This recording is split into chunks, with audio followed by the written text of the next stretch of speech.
हर खबर पर होगी आपकी पकड़। डाउनलोड कीजिए ABP live app. Corona virus की महामारी के दौरान लॉकडाउन हुआ। लॉकडाउन के दौरान सारी व्यवस्था, आर्थिक हालात खासतौर पर बंद हो गए थे पूरी तरह से, और उसके बाद उसका सीधा असर अर्थव्यवस्था पर पड़ा। इस अर्थव्यवस्था की हालत कैसी है, सेहत कैसी है, इस पर पूरी तरह से बातचीत करने के लिए, रोशनी डालने के लिए हमारे साथ भारत सरकार के मुख्य आर्थिक सलाहकार कृष्णमूर्ति सुब्रमण्यम है। उनसे बात करेंगे। कृष्णमूर्ति सुब्रमण्यम जी, आपका बहुत बहुत स्वागत है। हमारा जो मुख्य सवाल है वो यही है कि अभी जो हालात हैं अर्थव्यवस्था की सेहत कैसी है। तमाम तरह के अलग अलग एजेंसियां अलग अलग तरह से प्रिडिक्ट कर रही हैं, लेकिन आप इसको बहुत बारीकी से और पैनी नजर से देख रहे हैं। अर्थव्यवस्था की सेहत कैसी है? विकास जी, हम यहाँ पर करीब करीब 60 आंकड़े, हाई फ्रीक्वेंसी इंडिकेटर जो बोलते हैं, उनको हम हर सप्ताह हम ट्रैक करते हैं। और इसमें हमने ये देखा है कि ये जो विकास की दर जो फर्स्ट क्वार्टर में आई है, ये एक वैश्विक महामारी के कारण है। और भारत की जो रणनीति रही है, ये है एक्चुअली एक मनुष्य के जीवन को बचाने मतलब केंद्रित करते हुए उसमें कि क्योंकि जीडीपी ग्रोथ तो वापस आ रही है और आएगी, लेकिन जो मृत्यु है, मृत्यु को तो मृत व्यक्ति को वापस लाया नहीं जा सकता। तो ये एक बहुत अहम पहलू है जिसके कारण ये आंकड़े आए हैं। लेकिन जब हम अपनी अभी जो फ्रीक्वेंसी ऑफ इंडिकेटर्स, जो हाई फ्रीक्वेंसी इंडिकेटर्स, उसको लेके देखते हैं तो कई इंडिकेटर्स, जैसे आपकी ई वे बिल है, ई वे बिल करीब करीब 98% पिछले साल इसी महीने, अगस्त के महीने के मुकाबले में 98% आए हैं। इसी तरह यदि आप फ्रेट देखें, रेलवे फ्रेट, जो कि बहुत एक मुख्य आंकड़ा होता है, वो 6% वृद्धि दर दिखा रहा है अगस्त के महीने में पिछले साल के मुकाबले में। इसी तरह पावर कंजम्पशन ले, सीमेंट, स्टील प्रोडक्शन, जो मैन्युफैक्चरिंग सेक्टर है उसमें अभी वृद्धि दिख रही है। इसी तरह जो परचेसिंग मैनेजर्स इंडेक्स जो कहते हैं, जो कि आगे का संकेत अच्छा देता है, वो करीब 52 है। इसका मतलब है कि 52% लोग मानते हैं कि आगे चल के वृद्धि आएगी। तो मैन्युफैक्चरिंग सेक्टर में जरूर मैं अच्छा एक रिकवरी देख रहा हूं। ये जरूर है कि सर्विस सेक्टर, जैसे कि आपकी ट्रैवल है, टूरिज्म है, जहां की सोशल डिस्टेंसिंग की अभी भी जरूरी, जब तक वैक्सीन नहीं आता वो रहेगा, तो उसमें थोड़ी बहुत जो है वो चिंता बनी रहेगी। और उसमें उससे हम उसको हम नकार नहीं सकते अभी जी। तो सर्विस सेक्टर का उभार कब तक आएगा, क्योंकि ये बड़ा सेक्टर है जो हमारी इकोनॉमी में बहुत बड़ा कंट्रीब्यूशन करता है? हाँ, ये आप एकदम सही कह रहे हैं। करीब करीब 60% जो है भारत की इंडस्ट्रियल एक्टिविटी जो है सर्विस सेक्टर से आती है। लेकिन इसमें हमें ये एक बात, विशेष बात जो ध्यान रखनी है कि इसके आगे की जब जितने भी क्राइसिस हुए थे, वो सारे आपके आर्थिक कारणों के कारण हुए थे, जबकि ये जो महामारी है, ये आर्थिक कारणों के कारण नहीं, आर्थिक असर पड़ा है, लेकिन जो मुख्य कारण है वो पैंडेमिक, जो वैश्विक महामारी है। तो वायरस का आना, इसीलिए इस पे काफी उस पे जोर दिया जा रहा है, सरकार जोर दे रही है। जो रशियन वैक्सीन है उसका टेस्ट किया जा रहा है, फेज 3 ट्रायल्स। इसी तरह जो ऑक्सफोर्ड यूनिवर्सिटी की जो वैक्सीन है, क्योंकि वैक्सीन जब आएगा और लोगों को इनोकुलेट किया जाएगा, तब हम अपना नॉर्मल जो जनजीवन है वो जब शुरू कर सकते हैं। तो स्वाभाविक है जो सर्विस सेक्टर है उसमें भी जो नॉर्मल सी है वो वापस आ जाएगी। पैंडेमिक सिचुएशन में लॉकडाउन के दौरान तकरीबन 2 से 2.5 करोड़ लोगों की नौकरियां गई हैं। जो मध्यम वर्ग है वो बुरी तरह प्रभावित हुआ है। जिनकी नौकरी बच भी गई तो उनकी तनख्वाहें जो हैं वो बहुत ज्यादा उसमें कटौती की गई है। तो ये बड़ा सवाल ये है कि मिडिल क्लास जो है इससे बहुत बुरी तरह प्रभावित हुआ है। उसके लिए क्या कुछ करने जा रही है सरकार? सरकार इस विषय पे जरूर ध्यान दे रही है। जैसे मैंने कहा कि जो ये जो असर आया है ये काफी तरह आपकी जो डिस्क्रिशनरी कंजम्पशन जो कहते हैं, जो कि एसेंशियल नहीं है, मतलब आवश्यक नहीं है, और ये सोशल डिस्टेंसिंग के कारण, तो इस पे सरकार जरूर इसमें ध्यान दे रही है और इस पे काम कर रही है कि किस तरह इस संकट को कम किया जा सकता है। ये हमें जरूर ध्यान रखना है कि ये सिर्फ भारत का ही नहीं, सारे विश्व में ये जो है एक क्योंकि इतनी बड़ी शॉक है, और ये एक आंकड़ा आपको मैं दूंगा, जो विश्व में जितने देश हैं उन देशों में यदि जीडीपी पर कैपिटा जो घटेगी इस साल, ये देखा जाए तो 150 वर्षों में पहली बार ऐसा हो रहा है कि इतने देशों में घटेगा। तो ये एक वैश्विक एक सिचुएशन है जिसमें सरकार संकट को कम करने के लिए जरूर काम कर रही है और कदम लेके आएगी।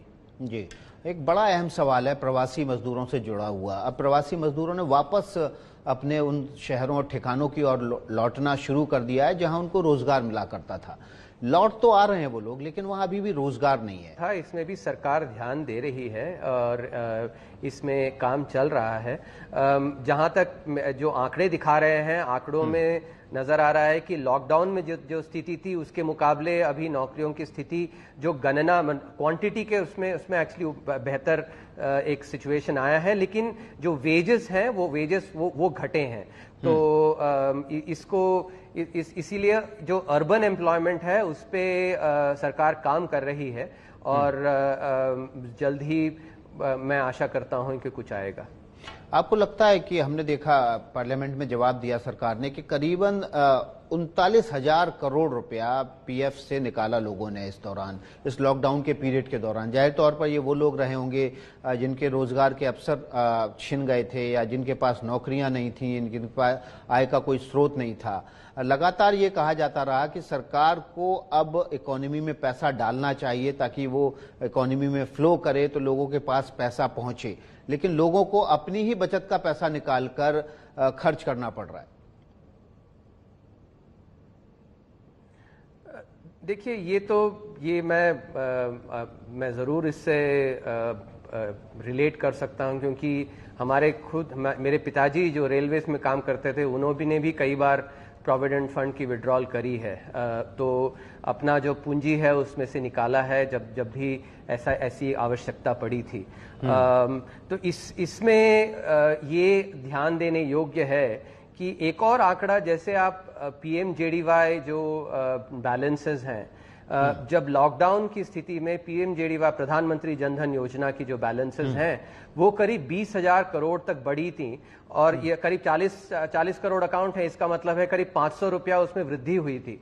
और अभी भी लॉकडाउन हट गया तब भी करीब 11-12 हजार करोड़ उसमें एक्चुअली जो है वृद्धि हुई है। इसका मतलब है कि लोग जो है पूंजी थोड़ा बना के रख रहे हैं, क्योंकि हो सकता है कल को जरूरत पड़ जाए, हमारा कोई प्रियजन या हमें एक्चुअली जो अस्पताल की कोई एक्सपेंडिचर हो, इसलिए तो जमा कर रहे हैं। तो इसमें थोड़ा गहरा एक सोच की जरूरत है, क्योंकि सीधा कैश देंगे तो शायद वो जाके बैंक अकाउंट में बैठ जाएगा, लेकिन डायरेक्टली कंजम्पशन को वृद्धि देने के लिए जो इंसेंटिव्स हैं उस पे वो शायद ज्यादा कामगर होगा, न कि कैश सीधा दिया जाए। तो इस पे इन मुद्दों को सरकार अच्छी तरह समझकर एक्चुअली इस पे काम कर रही है। इस दौरान हमने देखा सुब्रमण्यम जी की जो हेल्थ इंफ्रास्ट्रक्चर था उसको लेके कई चीजें सामने आई। देश में हेल्थ इंफ्रास्ट्रक्चर इतना मजबूत नहीं था कि वो इस पैंडेमिक को झेल पाए, लेकिन लॉकडाउन के दौरान सरकार ने कैपेसिटी बिल्डिंग की और कई इलाकों में इंफ्रास्ट्रक्चर खड़ा किया। लेकिन इस दौरान क्या ये असेसमेंट भी सामने आया कि लॉन्ग टर्म इंफ्रास्ट्रक्चर क्रिएट करने के लिए एक लॉन्ग टर्म योजना और नीति की जरूरत है हेल्थ सेक्टर में खास तौर पर? हाँ, ये आपने अच्छा एक जिक्र किया कि जो लॉकडाउन है उससे ये जरूर लाभ हुआ कि जो इंफ्रास्ट्रक्चर है वो रैंप अप हो पाया। जैसे हमारे पीपीई किट्स थे, पीपीई किट्स मार्च के महीने में बहुत कम थे, लेकिन 2 ही महीनों में 5 पीपीई किट्स बन गए, काफी सारे कोविड बेड्स बन गए। क्योंकि यदि ये मान लीजिए लॉकडाउन न होता तो अप्रैल के महीने में जैसे हमारी मोर्टालिटी की रेट थी करीब 4% से ऊपर थी, और अभी करीब 1.34% है। एक निवेश से जुड़ा ही सवाल पूछ लेते हैं आपसे। विनिवेश LIC में, भारत पेट्रोलियम में, एयर इंडिया में, इन 3 जगहों पर विनिवेश के लिए सरकार विचार कर रही है, लेकिन ये 6 महीने तो बीत गए, ये पैंडेमिक में बीत गए और अगले 2-3 महीने भी, 4 महीने मुझे लगता है कि बहुत अच्छे हालात विनिवेश की दृष्टि से नहीं होने वाले हैं। लेकिन क्या आप देख रहे हैं भविष्य में इस यहाँ पर विनिवेश हो पाएगा? इसमें 2 मुद्दे हैं। एक तो आप जैसे देखें तो दुनिया में अभी सारे जो सेंट्रल बैंक्स हैं उन्होंने मॉनेटरी पॉलिसी को काफी ईज किया है, जिसके चलते दुनिया में अभी लिक्विडिटी जो कहते हैं या आम आदमी के लैंग्वेज में पैसा, वो जो है काफी अभी है और ये पैसा जो है अच्छे इन्वेस्टमेंट्स ढूंढ रहा है। तो इसीलिए आप FPI, फॉरेन पोर्टफोलियो इन्वेस्टमेंट और फॉरेन डायरेक्ट इन्वेस्टमेंट दोनों एक्चुअली भारत में जो है अभी रिकॉर्ड हाई पे हैं।